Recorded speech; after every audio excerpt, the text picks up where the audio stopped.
மன மகிழ்ச்சி நல்ல ஔஷதம். மன மகிழ்ச்சி என்பது ஒரு நல்ல மருந்து. வேதத்தில் கர்த்தர் நிறைய மருந்துகளை கொடுத்திருக்கிறார்.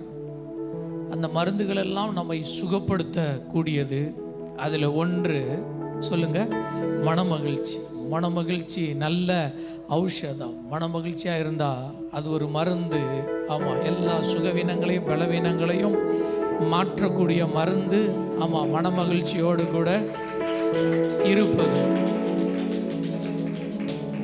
தமக்கு பிரியமானவனுக்கு கர்த்தர் நித்திரை அளிக்கிறார், தூக்கம் கொடுக்கிறார். ஆமாம், தூக்கம் என்பது சொல்லுங்க ஒரு மருந்து. நிறைய பேருக்கு தெரியாது. ஆமாம், நேற்று இரவில் நல்லா தூங்குனீங்களா?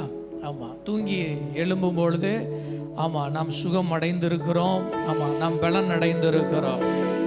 ஆராதனை என்பது ஒரு மருந்து. ஆமாம், ஆராதனையில் மகிழ்ச்சியாக கர்த்தரை ஆராதிப்பது சொல்லுங்க, அது ஒரு மருந்து. நீங்கள் சுகத்தோடு வாழ்வதற்கு கர்த்தர் நிறைய மருந்துகளை வைத்திருக்கிறார். ஆமாம், எப்படி சொல்கிறேன் தெரியுமா?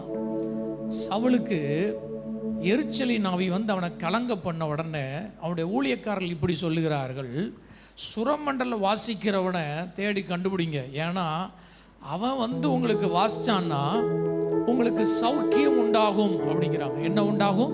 சௌக்கியம். அப்போ சௌக்கியத்திற்கு காரணம் சொல்லுங்க, சுரமண்டலத்தை வாசிக்க விட்டு அதை சவுல் கேட்டானா என்ன உண்டாகும்? சௌக்கியம் உண்டாகும், சுகம் உண்டாகும். ஆமாம், 3 இது சொல்லி கொடுத்துட்டேன் உங்களுக்கு. என்னெல்லாம் சொல்லுங்க? மன மகிழ்ச்சியாக இருப்பது. ஆமாம், நல்லா தூங்கி ரெஸ்ட் எடுப்பது. அடுத்தது சொல்லுங்க, ஆமாம், நல்ல பாடி கர்த்தரை ஆராதிப்பது. நல்ல இசையோடு பாடி கர்த்தரை ஆராதிப்பது ஒரு நல்ல மருந்து.